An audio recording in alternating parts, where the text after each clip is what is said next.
Bismillahirrahmanirrahim. Assalamualaikum warahmatullahi wabarakatuh. Selamat pagi semuanya. Bagaimana kabar kalian hari ini? Semoga kita semua dalam keadaan sehat dan dalam lindungan Allah Subhanahu wa Ta'ala. Alhamdulillah, hari ini kita dapat bertemu lagi dalam pembelajaran tematik tema 3 dengan muatan pembelajaran bahasa Indonesia. Adapun materi pembelajaran yang akan kita bahas hari ini meliputi membuat pertanyaan berdasarkan bacaan, ciri-ciri pertanyaan yang baik, dan wawancara. Sebelum kita memulai pembelajaran hari ini, jangan lupa membaca basmalah dulu ya. Untuk dapat membuat pertanyaan berdasarkan bacaan, maka kita harus memahami isi bacaan terlebih dahulu. Kemudian, barulah kita membuat pertanyaan yang jawaban atau penjelasannya terdapat pada bacaan. Sebagai contoh, silakan kalian buka buku paket tema C atau tema 3 halaman 3. Di sana terdapat bacaan yang berjudul padi. Nah, dari bacaan tersebut kita dapat membuat berbagai pertanyaan yang sesuai dengan isi bacaan seperti apa makanan pokok penduduk Indonesia? Jawabannya adalah nasi adalah makanan pokok penduduk Indonesia. Jawaban ini terdapat pada bacaan pada paragraf 1. Pertanyaan kedua adalah di mana tanaman padi dapat ditanam? Jawabannya adalah tanaman padi dapat ditanam di wilayah beriklim tropis, memiliki tanah subur dan air yang cukup. Jawaban pada pertanyaan kedua ini terdapat pada bacaan pada paragraf kedua. Pertanyaan ketiga adalah berapa rata-rata konsumsi beras setiap orang per tahun? Jawabannya adalah rata-rata konsumsi beras setiap orang per tahun adalah 140 kg. Jawaban pada pertanyaan ketiga ini terdapat pada bacaan pada paragraf 3. Nah, bagaimana? Apakah kalian sudah paham cara membuat pertanyaan berdasarkan bacaan? Sekarang, coba kalian perhatikan apakah pertanyaan-pertanyaan tadi merupakan pertanyaan yang baik? Bagaimana ciri-ciri pertanyaan yang baik itu?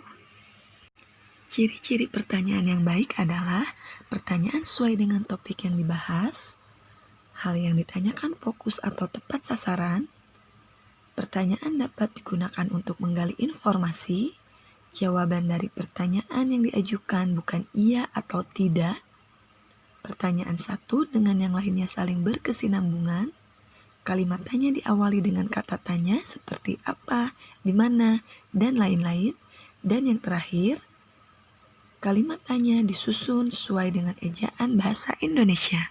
Membuat pertanyaan yang baik, kita perlukan juga saat kita akan melakukan wawancara. Apa yang dimaksud dengan wawancara? Wawancara adalah kegiatan tanya jawab untuk memperoleh informasi. Dalam kegiatan wawancara, terdapat pewawancara dan narasumber. Pewawancara adalah orang yang memberikan pertanyaan dengan tujuan untuk mendapatkan informasi. Sedangkan narasumber adalah orang yang memberikan informasi atas suatu pertanyaan. Dalam kegiatan wawancara, ada beberapa hal yang perlu diperhatikan, yaitu sebelum, saat, dan sesudah wawancara. Berikut hal-hal yang perlu diperhatikan sebelum wawancara. Saat wawancara,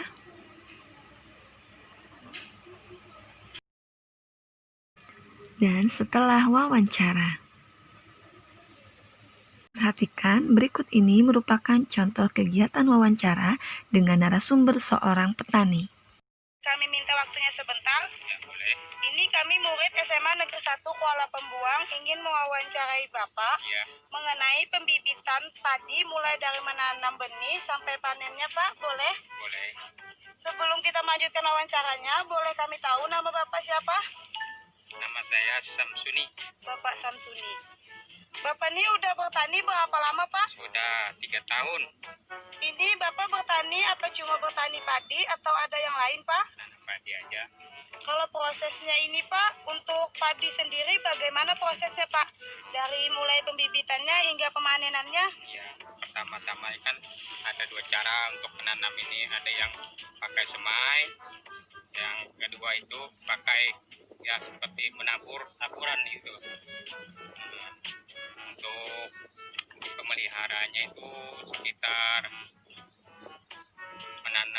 untuk menanam semayannya itu sekitar 15 hari atau 20 hari baru ditanam untuk semai. Kalau untuk tabur ini langsung ada pakai tanam lagi. Kalau begitu, Pak, apa saja sarana yang Bapak gunakan sekarang ini? Sarananya ya kan untuk mengelolanya itu untuk hand traktor. Nah, sekalian apa itu racun rumputnya untuk mematikan rumput. Lalu teknik apa saja yang Bapak gunakan untuk proses padi tersebut, Pak? Prosesnya artinya untuk pemeliharaannya ya, artinya kita 1 minggu atau 2 minggu sekali kita semprot hamanya gitu.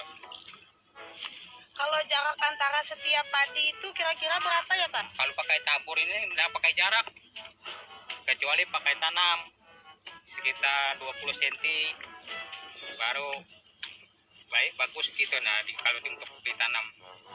Kalau untuk pemupukan sendiri, Bapak menggunakan pupuk apa saja? Pupuk apa namanya itu, urea sama apa itu namanya itu, pupuk organik. Kesulitan dalam bertanam padi ini apa saja, Pak? Ya, pertama hamanya lah, tikus.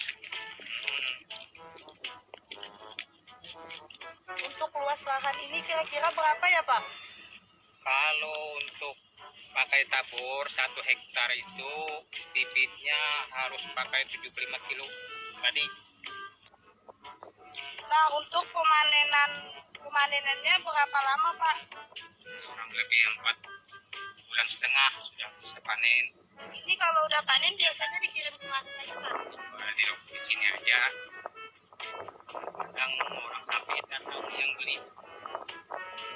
Ini untuk bibit sendiri Bapak peroleh dari mana, Pak? Dari pertanian, ada juga bantuan dari teman-teman yang punya padi kita beli kemarin. Alasan Bapak memilih jenis tanaman padi ini apa, Pak? Ini bibit unggul, bibitnya namanya bibit empang, bibit unggul.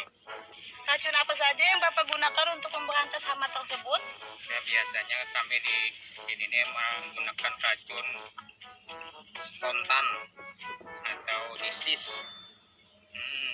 Bagaimana takarannya, Pak? Itu takarannya kadang-kadang 150 mili. Apa ada pengaruhnya, Pak, bagi padi menggunakan racun tersebut? Tapi biasanya ada berpengaruh, soalnya itu untuk khusus membasmi rumput liar yang ada di tanaman padi itu. Kalau menanamnya itu biasanya di bulan atau di musim-musim apa saja, Pak? Biasanya musim hujan sekitar bulan 1 sampai bulan 3 gitu. Biasanya sekam padi bekas panen itu dikemanakan, Pak? Biasanya nggak ada gunanya di sini nih, soalnya nggak ada alat untuk mengelolanya. Dibiarkan aja di sawah itu, sisanya itu. Oh, jadi begitu ya, Pak. Terima kasih atas waktunya, Pak. sama-sama. Dan mungkin segini aja, Pak, yang dapat kami tanyakan. Ya, Kurang lebihnya kami minta maaf ya, Pak. Ya. Wassalamualaikum warahmatullahi wabarakatuh. Setelah melakukan kegiatan wawancara, sebaiknya kita menuliskan hasil wawancara dalam bentuk laporan. Apa saja yang harus ditulis dalam laporan wawancara? Laporan wawancara memuat beberapa hal seperti latar belakang, tujuan, topik wawancara, nama narasumber, pewawancara, waktu dan tempat kegiatan, hasil wawancara, dan kesimpulan. Berikut ini merupakan contoh laporan hasil wawancara.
Setelah kita selesai membuat laporan hasil wawancara, laporan tersebut dapat kita presentasikan di depan teman-teman atau orang lain.